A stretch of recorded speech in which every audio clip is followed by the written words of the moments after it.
English fairy tales. Jack and the Beanstalk. There was once upon a time a poor widow who had an only son named Jack and a cow named Milky White, and all they had to live on was the milk the cow gave them every morning, which they carried to the market and sold. But one morning Milky White gave no milk, and they didn't know what to do. "What shall we do? What shall we do?" said the widow, wringing her hands. "Cheer up, mother. I'll go and get work somewhere," said Jack. "We've tried that before, and nobody would take you," said his mother. "We must sell Milky White, and with the money start a shop or something." "All right, mother," said Jack. "It's market day today, and I'll soon sell Milky White, and then we'll see what we can do." So he took the cow's halter in his hands, and off he started. He hadn't gone far when he met a funny-looking old man, who said to him, "Good morning, Jack." "Good morning to you," said Jack, and wondered how he knew his name. "Well, Jack, and where are you off to?" said the man. "I'm going to the market to sell our cow there." "Oh, you look the proper sort of chap to sell cows," said the man. "I wonder if you know how many beans make 5? 2 in each hand and 1 in your mouth," says Jack, as sharp as a needle. "Right you are," says the man, "and here they are, the very beans themselves." He went on, pulling out of his pocket a number of strange-looking beans. "As you are so sharp," says he, "I don't mind doing a swap with you. Your cow for these beans." "Go along," says Jack. "Wouldn't you like it?" "Huh, you don't know what these beans are," said the man. "If you plant them overnight, by morning, they grow right up to the sky." "Really?" said Jack. "You don't say so." "Yes, that is so, and if it doesn't turn out to be true, you can have your cow back." "Right," says Jack, and hands him over Milky White's halter and pockets the beans. Back goes Jack home, and as he hadn't gone very far, it wasn't dusk by the time he got to his door. "Back already, Jack?" said his mother. "I see you haven't got Milky White. So you've sold her? How much did you get for her?" "You'll never guess, mother," says Jack. "No, you don't say so. Good boy. £5, 10, 15. No, it can't be 20. I told you, you couldn't guess. What do you say to these beans? They're magical. Plant them overnight and—" "What?" says Jack's mother. "Have you been such a fool, such a dolt, such an idiot, as to give away my Milky White, the best milk in the parish, and prime beef to boot, for a set of paltry beans? Take that, take that, take that. And as for your precious beans, here they go out of the window. And now off with you to bed. Not a sup shall you drink, not a bit shall you swallow this very night." So Jack went upstairs to his little room in the attic, and sad and sorry he was, to be sure as much for his mother's sake as for the loss of his supper. At last he dropped off to sleep. When he woke up, the room looked so funny. The sun was shining into part of it, and yet all the rest was quite dark and shady. So Jack jumped up and dressed himself and went to the window. And what do you think he saw? Why, the beans his mother had thrown out of the window into the garden had sprung up into a big beanstalk, which went up and up and up till it reached the sky. So the man spoke truth after all. The beanstalk grew up quite close past Jack's window, so all he had to do was to open it and give a jump onto the beanstalk, which ran up just like a big ladder. So Jack climbed, and he climbed, and he climbed, and he climbed, and he climbed, and he climbed, and he climbed, till at last he reached the sky. And when he got there, he found a long, broad road going as straight as a dart. So he walked along, and he walked along, and he walked along, till he came to a great big tall house, and on the doorstep there was a great big tall woman. "Good morning, Mom," says Jack, quite polite-like. "Could you be so kind as to give me some breakfast?" For he hadn't anything to eat, the night before, and was as hungry as a hunter. "It's breakfast you want, is it?" says the great big tall woman. "It's breakfast you'll be if you don't move off from here. My man is an ogre, and there's nothing he likes better than boys broiled on toast. You'd better be moving on, or he'll be coming." "Oh, please, Mom, do give me something to eat, Mom. I've had nothing to eat since yesterday morning. Really and truly, Mom," says Jack. "I may as well be broiled as die of hunger."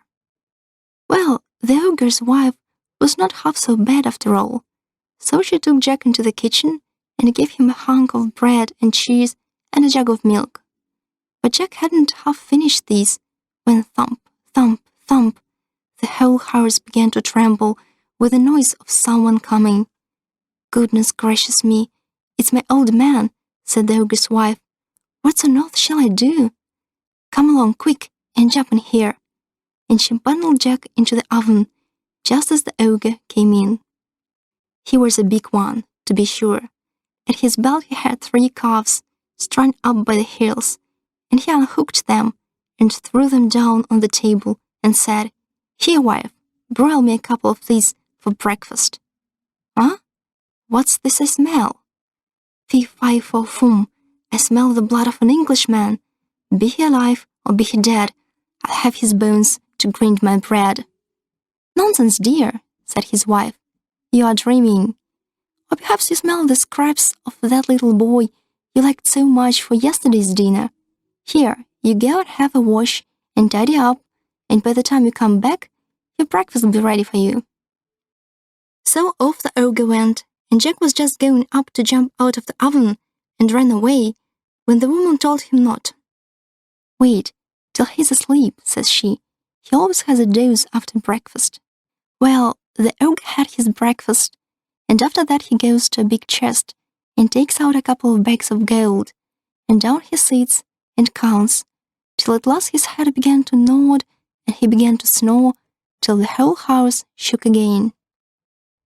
Then Jack crept out on tiptoe from his oven, and as he was passing the ogre, he took one of the bags of gold under his arm, and off he pelters till he came to the beanstalk, and then he threw down the bag of gold, which of course fell into his mother's garden, and then he climbed down till at last he got home and told his mother and showed her the gold and said, "Well, mother, wasn't I right about the beans? They're really magical, you see." So they lived on the bag of gold for some time, but at last they came to the end of it, and Jack made up his mind to try his luck once more at the top of the beanstalk. So one fine morning he rose up early and got onto the beanstalk, and he climbed and he climbed and he climbed and he climbed and he climbed and he climbed, till at last he came out onto the road again and up to the great tall house he had been to before. There, sure enough, was the great tall woman standing on the doorstep. "Good morning, Mom," says Jack, as bold as brass. "Could you be so good as to give me something to eat?" "Go away, my boy," said the big tall woman, "or else my man will eat you up for breakfast." "But aren't you the youngster who came here once before? Do you know, that very day my man missed one of his bags of gold." "That's strange, Mom," said Jack. "I dare say I could tell you something about that, but I'm so hungry I can't speak till I've had something to eat."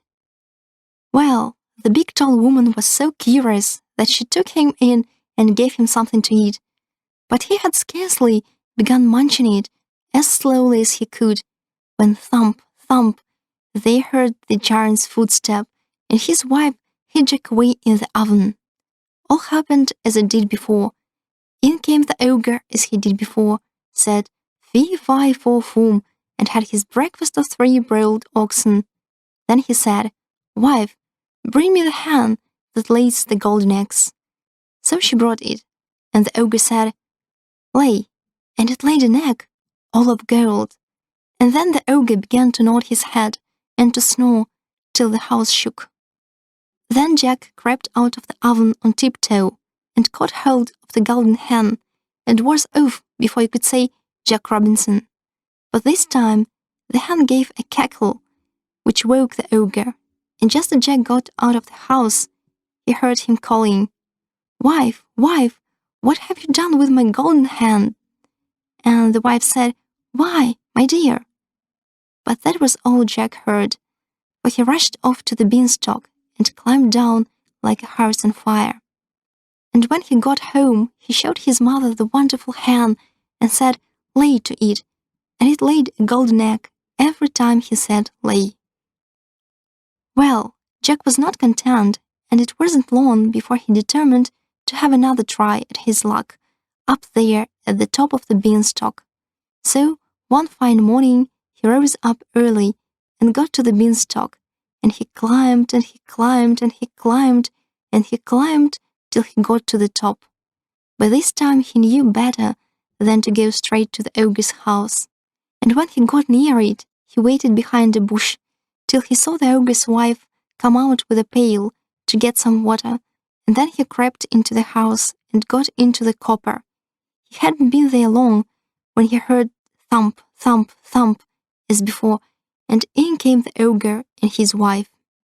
"Fee, fi, fo, fum, I smell the blood of an Englishman," cried out the ogre. "I smell him, wife, I smell him." "Do you, my dearie?" said the ogre's wife. "Then if it is that little rogue that stole your gold and the hen that laid the golden eggs, he is sure to have got into the oven." And they both rushed to the oven, but Jack wasn't there, luckily, and the ogre's wife said, "There you are again with your fee, fi, fo, fum. Why, of course, it is the boy you caught last night that I've just broiled for your breakfast. How forgetful I am, and how careless you are not to know the difference between life and death after all these years." So the ogre sat down to the breakfast and ate it, but every now and then he would mutter, "Well, I could have sworn," and he got up and searched the ladder and the cupboards and everything. Only luckily he didn't think of the copper. After breakfast was over, the ogre called out, "Wife, wife, bring me my golden harp." So she brought it and put it on the table before him. Then he said, "Sing," and the golden harp sang most beautifully, and it went on singing till the ogre fell asleep and commenced to snore like thunder. Then Jack lifted up the copper lid very quietly and got down like a mouse and crept on hands and knees till he came to the table, when up he crawled, caught hold of the golden harp, and dashed with it towards the door. But the harp called out quite loud, "Master, master," and the ogre woke up just in time to see Jack running off with his harp. Jack ran as fast as he could, and the ogre came rushing after and would soon have caught him, only Jack had a start and dodged him a bit and knew where he was going. When he got to the beanstalk, the ogre was not more than 20 yards away, when suddenly he saw Jack disappear like, and when he came to the end of the road, he saw Jack underneath, climbing down for dear life. Well, the ogre didn't like trusting himself to such a ladder, and he stood and waited, so Jack got another start. But just then the harp cried out, "Master, master," and the ogre swung himself down onto the beanstalk, which shook with his weight. Down climbs Jack, and after him climbed the ogre.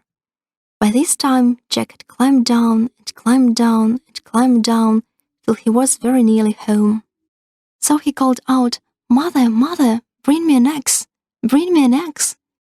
And his mother came rushing out with the axe in her hand, but when she came to the beanstalk, she stood stock still, with fright, for there she saw the ogre with his legs just through the clouds.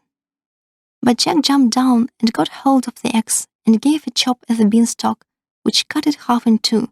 So the ogre felt the beanstalk shake and quiver, so he stopped to see what was the matter. Then Jack gave another chop with the axe, and the beanstalk was cut in two and began to topple over. Then the ogre fell down and broke his crown, and the beanstalk came toppling after. Then Jack showed his mother his golden harp, and what with showing that and selling the golden axe, Jack and his mother became very rich, and he married a great princess, and they lived happy ever after.